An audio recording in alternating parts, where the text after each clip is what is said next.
Ketua Umum PSI, Kaisang Pangarep, telah memberikan penjelasan kepada KPK terkait penggunaan jet pribadi ke Amerika Serikat.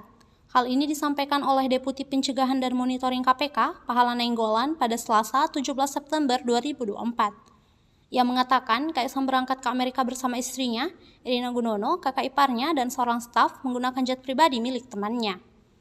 Ia menyebutkan total biaya penggunaan jet pribadi yang dikonversi ke biaya pesawat komersial mencapai 360 juta rupiah dengan masing-masing orang dikenai 90 juta rupiah.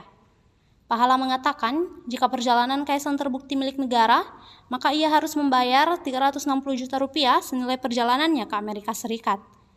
Francine Wijoyo, selaku juru bicara Kaisang, mengungkapkan, awalnya Kaisang berencana menggunakan pesawat komersial untuk berangkat ke Amerika Serikat pada 20 Agustus.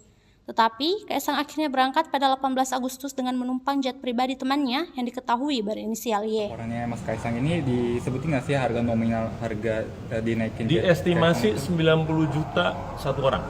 1 juta untuk 9 ya, orang. kalau dia terbang komersil gitu ya, kelas bisnis gitu ke tujuannya di mana?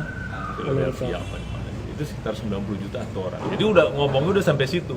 Kalau ditetapkan karena ini fasilitas, maka dikonversi kira-kira gitu. Beliau sendiri yang menyampaikan kira-kira 90 juta.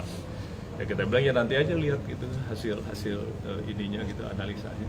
Oh, Pahala, tapi ketika kemarin ke Amerika, warganet itu berhasil mengungkap bahwa lebih dari satu titik gitu Pak. Jadi ke beberapa kota di Amerika Serikat. Apakah itu bisa dilakukan nebeng gitu?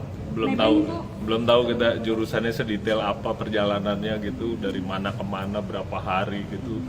Nggak tahu. Cuman konteks nebeng nih ya yang bersangkutan nulis nebeng. Tapi kan kayak apa detailnya nebeng kita juga nanti kita analisa lah. Kalau dia ke utara lantas dia muter ke sana kemari, apa ya nebeng yang kita bayangkan gitu. Tapi kita lihat aja. Kita lihat kayak apa detailnya. Pak, mau nanya proses hukumnya berarti hanya sebatas mengganti uang tiket tadi atau sampai ke ranah hukum belum kayak tahu, penahanan atau belum tahu. gitu? Kalau ditetapkan milik negara ya diganti, dilaporkan udah selesai. Kalau ditetapkan, tapi kalau enggak ya enggak, udah selesai aja. Dari gratifikasi ya selesai ya. Tapi jangan lupa kan di Dumas masih ada.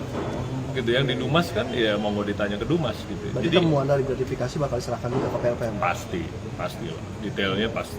Supaya nggak 2 kali kerja kan, nanti sana nanya lagi, kita nanya lagi gitu ya. Download Tribun X sekarang, menghadirkan lokal menjadi Indonesia.